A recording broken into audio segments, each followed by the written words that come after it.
पता नहीं वाहिगुरु मेरी बच्ची से किस जन्म का बदला ले रहे। भरजाई जी तुसी हौसला रखो, सब कुछ ठीक हो जाएगा। देखना वो ज्यादा दिन हमारी स्वीटी से नाराज नहीं रह पाएंगे। बस उनका गुस्सा ठंडा होने दीजिए।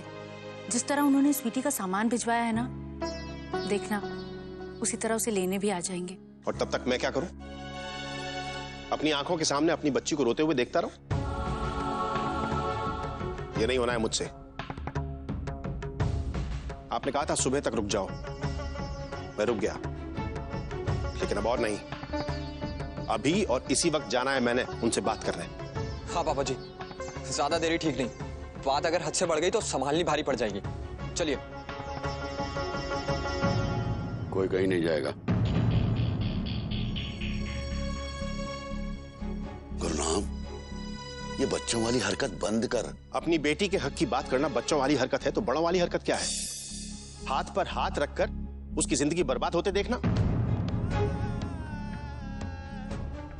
भाई साहब, दादाजी के कहने का मतलब वो नहीं था। आप जरा ठंड रखो ना। अब ऐसे नाजुक मसले गुस्से से हल नहीं होते। तू अकेला परेशान है? हमने भी सारी रात करवटों में काटी है। पुत्र, मैं तुझसे ये नहीं कह रहा हूं कि कुछ मत कर, लेकिन तेरा परेशानी हल करने का तरीका सही नहीं है। दादाजी लेकिन उनका तरीका भी तो ठीक नहीं है ना। स्वीटी माँ बनने वाली है और ऐसी हालत में बिना कुछ कहे सुने ऐसे सामान भिजवा देना, जैसे शादी नहीं कोई खेल हो। चुप कर तू बात को संभाल तो सकती नहीं है, उलझुल बातें करके बिगाड़ और देती है। पुत्र, मेरी बात मान, एक बार और परमीत जी को फोन लगा ले, पता तो चले उनके दिल में क्या है। बहू ठीक कह रही है। सबसे पहले परमीत की मर्जी जानना जरूरी है ना। पुत्र जी, परमीत को फोन लगा। मैंने किसी को कोई फोन नहीं लगाना। सुबह से फोन कर रही, उन्होंने फोन नहीं उठाया और रात को सामान भिजवा दिया। इसके बाद भी कुछ बात करने के लिए बाकी बचा दादाजी? दादाजी एक बात कहूं जी, मेरे ख्याल से घर बैठकर इस मसले का हल नहीं निकलना है जी। क्यों ना दोनों परिवारों के बड़े मिलकर अगर कोशिश करें तो मुझे लगता है कोई ना कोई रास्ता जरूर निकलेगा, है ना जी? ठीक है, हम दोनों चलेंगे उसके घर वालों से बात करने के लिए। इतने सवेरे सवेरे कौन होगा यहाँ?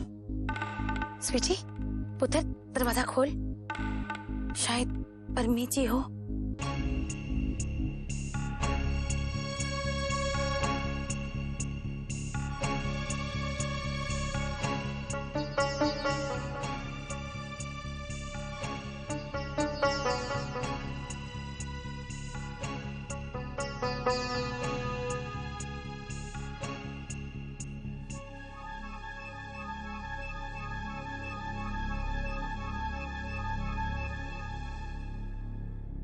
अंदर आ जाओ।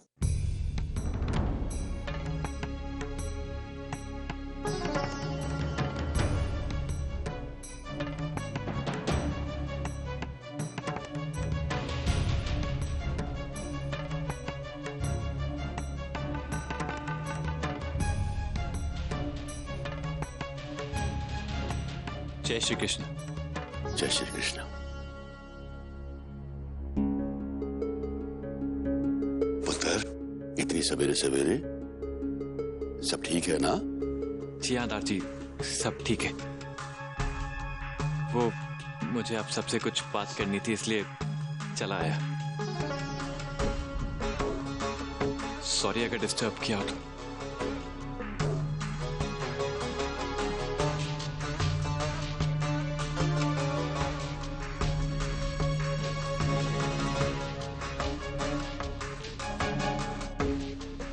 जी आप सब इतना परेशान लग रहे हैं, सब ठीक है ना?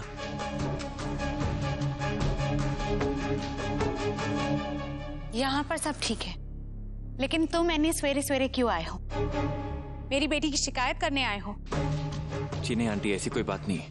कोई बात तो जरूर है, वरना तुम इस वक्त यहाँ नहीं होते। फिक्र मत करो, हमें बुरा नहीं लगेगा। मोना की शिकायत सुनने की आदत लग चुकी है हमें। कहो, अब क्या किया है मेरी बच्ची ने?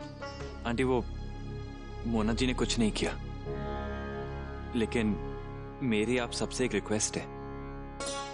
नहीं पुत्र, अपने लोग मिन्नत नहीं करते, दिल की बात कहते हैं। बोल क्या बात?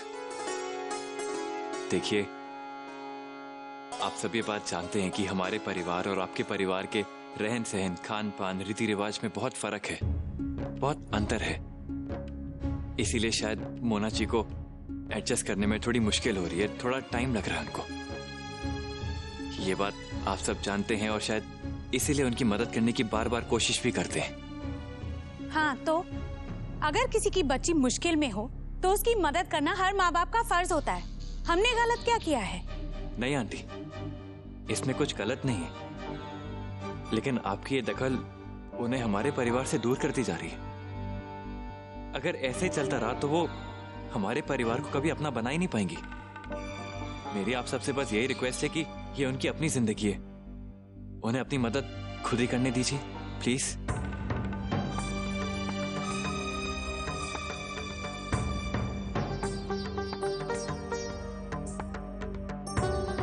दार्जी, मैं बस इतना ही चाहता हूं।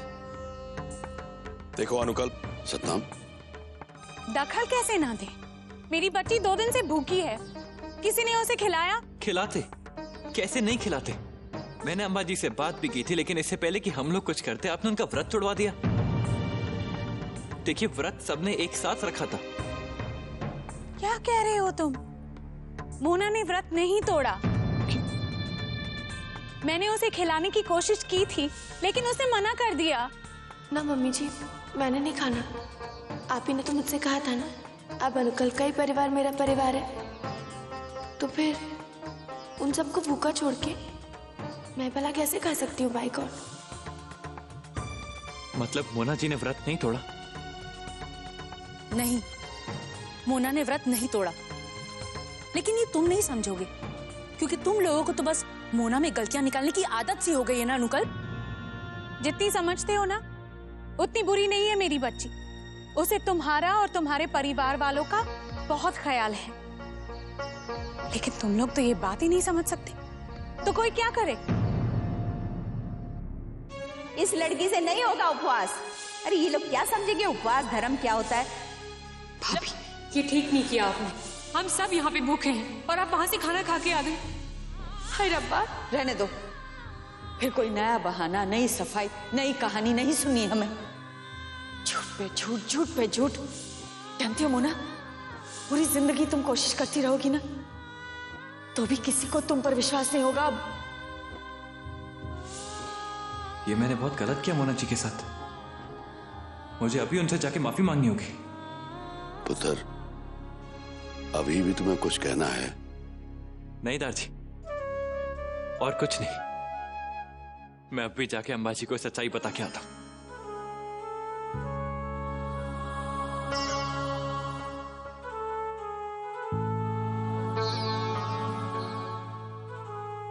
अम्बा जी सुनेगी कि मोना ने व्रत नहीं तोड़ा तो कितना खुश होगी। रहने दो ना दीदी, तुम हमेशा भाभी को इतना गलत ही क्यों समझती हो? कितनी भोली है वो। हाँ, तभी तो रोज कुछ ना कुछ गड़बड़ करती रहती हैं। और भैया ना, उन्हें कुछ कहते ही नहीं है। वो भी तेरी तरह मोना को बहुत भोला समझते हैं। इसीलिए तो कहते हैं कि प्यार अंधा होता है। पता नहीं क्या होगा मेरे बेचारे बेटे का। वो अपना दिल चीर कर मोना के आगे रख देगा ना, तो भी वो उसे प्यार नहीं करेगी। ज्यादा से ज्यादा तरस आएगा उसे उस पर। लेकिन अगर भाभी भैया से प्यार ही नहीं करती तो उनसे शादी क्यों करती? तू रहने दे सेजल, तुझे कुछ नहीं पता। अम्बा जी बिल्कुल ठीक कह रही हैं। भाभी ना बहुत स्मार्ट है और अच्छी तरह से जानती है कि भैया उनसे पागलों की तरह प्यार करते हैं और फायदा उठा रही है उनके भोलेपन का। और क्या? हाँ, वो नचाती रहती है मेरे बेटे को और वो बुद्धू नाचता रहता है उसके इशारों पर, और हम कुछ नहीं कर सकते, मुक्त दर्शक बनकर देखते रहते हैं। कभी कभी तो मैं सोचती हूँ मोना हंसती होगी उसकी बेवकूफी पर।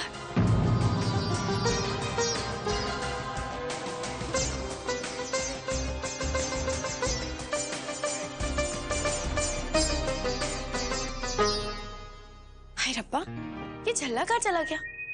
पता नहीं कहाँ भटक रहा होगा। कम से कम मेरे उठने तक का इंतजार तो कर लेता। भारती आंटी से पूछती हूँ। मोना, तूने भारती आंटी से कुछ भी पूछा ना तो दोषी तो वो तुझे ठहराएंगी। हाय रब्बा, तेरा तो इंप्रेशन ही बिगड़ गया इस घर में बाई गॉड।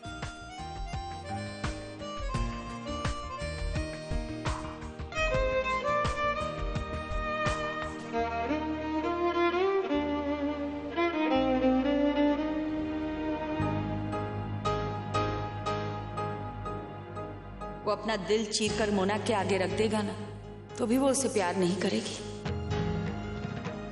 जब वो मुझसे प्यार ही नहीं करती तो उन्हें अपने दिल की बात बोलकर क्या फायदा। मैं नहीं चाहता वो मुझ पर तरस खाए, लेकिन माफी तो मांगनी ही चाहिए ना मुझे। मोना जी के साथ ज्यादती की है मैंने। वो नचाती रहती है मेरे बेटे को और वो बुद्धू नाचता रहता है उसके इशारों पर। लेकिन मोना जी भी तो मुझे इस्तेमाल ही कर रही है ना, फिर मैं माफी क्यों मांगू? ये क्या हो गया मुझे? कैसी कैसी बातें सोच रहा हूं? मैं मोना जी से प्यार करता हूं, फिर मैंने दुख कैसे पहुंचा सकता हूं? मुझे इनसे माफी मांगनी ही होगी।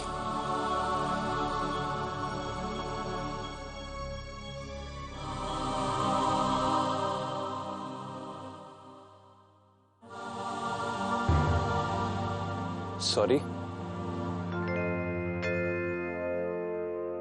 जी, आप पे भरोसा नहीं करके मैंने बहुत बड़ी गलती की है। मुझे माफ कर दीजिए मोना जी। मैं जानता हूं आपने अभी तक व्रत नहीं तोड़ा, भूखी है ना अभी तक।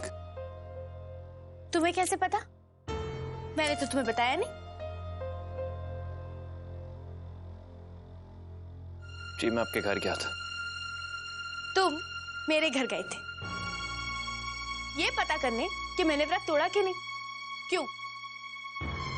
मुझसे नहीं पूछ सकते थे? जी, पूछना चाहिए था पर नहीं पूछा। आपको कुछ भी कहने का मौका नहीं दिया मैंने। आप पे भरोसा करना चाहिए था लेकिन नहीं किया। गलती हो गई मुझसे। सॉरी मोना जी। बस अब कुछ मत बोलो। गलती तुम्हारी नहीं, गलती तो मेरी है जो मैंने व्रत नहीं तोड़ा, भूखे पेट रही। हाय रब्बा, और अपना पेट मैंने सबकी डांट से भरा। बस अब माफी मांगने की कोई जरूरत नहीं है। जब भरोसा करना चाहिए था तब तो किया नहीं। हाय रब्बा, इतनी भूख लगी थी, मुझे नींद नहीं आ रही थी पता है, इसलिए मैंने सोचा मम्मी जी के पास चली जाऊं, जब भी पालू। पर इसमें मैंने ऐसी क्या गलती कर दी जो सब राशन पानी लेके मेरे ऊपर चढ़ गए? मेरी बात तो सुन लीजिए। कुछ नहीं सुनना है मुझे। क्यों सुनूं मैं स्टूपिड हूँ, बेवकूफ हूँ मैं? हाँ हूँ तो, एक नंबर की झल्ली हूँ मैं।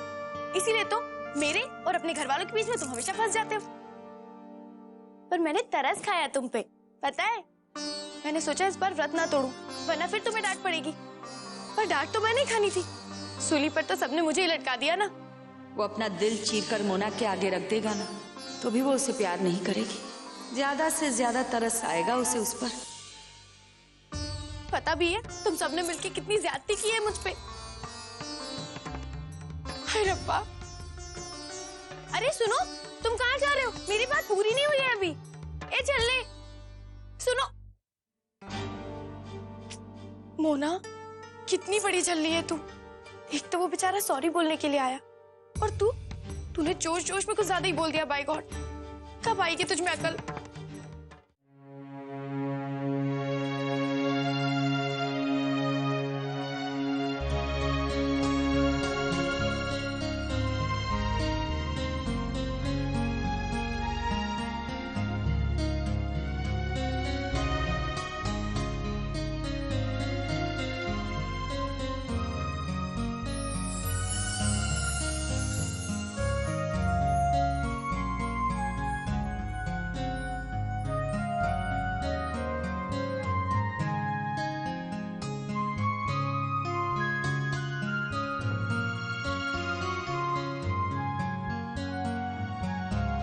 परमीते, परमीते, ले पानी पी ले परमीते। कैसा रहा तेरा दौरा? ठीक था मम्मी जी, बस थोड़ा थक गया हूँ। पापा से बात हुई आपकी? वो अभी भी इतने गुस्से में है कि मेरी तो हिम्मत ही नहीं हुई स्वीटी का नाम भी उनके सामने लेने की। बहुत हो गया मम्मी जी, मैं अब और इंतजार नहीं कर सकता। मैं अभी स्वीटी से बात करूंगा। तूने मेरी कसम खाई थी पुत्र, अपनी माँ को दी हुई कसम तोड़ देगा तू? आज वो लड़की तेरे माँ बाप की इज्जत से बढ़कर हो गई। ये इज्जत की बात कहाँ से बीच में आ गई मम्मी जी? आपको पापा जी के गुस्से की परवाह है, अपनी कसम की परवाह है, लेकिन एक बार भी अपनी स्वीटी के बारे में सोचा मम्मी जी? क्या गुजर रही होगी उसके दिल पर? मम्मी जी वो आपकी बहू है और माँ बनने वाली है। सारी उम्र पड़ी है गिले शिकवे दूर करने के लिए, लेकिन अगर इस बीच में स्वीटी को कुछ हो गया ना तो पछताने के अलावा कुछ नहीं बचेगा।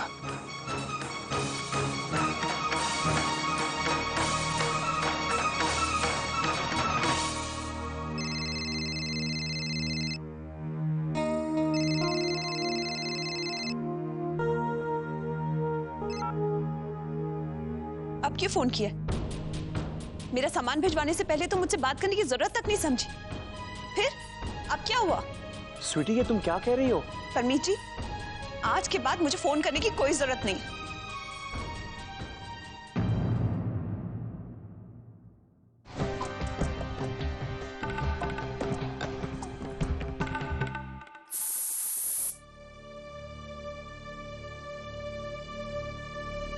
श्री कृष्ण श्री कृष्ण।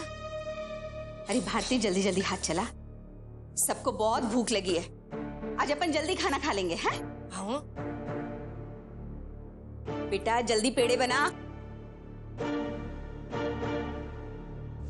ले आ गई बहू रानी। रुक जाओ मोना, बिजल बहन और बा ने सही कहा था, सास बनके भी रसोई से मेरा छुटकारा नहीं है। और कल जिस तरह से तुमने मेरी सात्विक रसोई का अपमान किया है, बेहतर यही होगा कि तुम मेरी रसोई में नहीं आओ।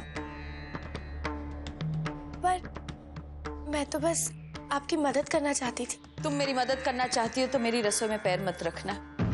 आज ही इसकी शुद्धि की है, इसे करने की मेरी ताकत नहीं है। जी।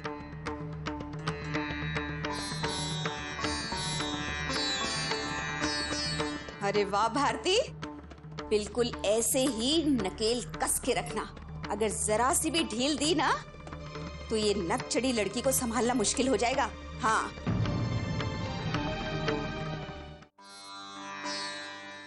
आदित्य, इतने दिनों के बाद वर्तिका भी वहां लंदन चले गई एमबीए करने बिना मिले। अरे यार, अचानक से उसका मन बन गया, फिर हमें लगा कि तेरी तो नई नई शादी हुई है, तुझे क्या डिस्टर्ब करे।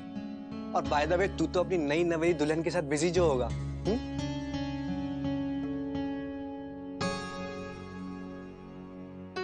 ओ हेलो, ये तेरे चेहरे पे 12 क्यों बजे हैं? भाई मैंने तो सुना था कि शादी के बाद दूल्हे का चेहरा एकदम खिल जाता है, तो तेरे चेहरे की बत्ती क्यों गुल है? लगता है तुझे शादी का लड्डू रास नहीं आया। हाँ, कुछ ऐसा ही समझ लो। ले यार, क्या कहते तूने तमाशे कर डाले।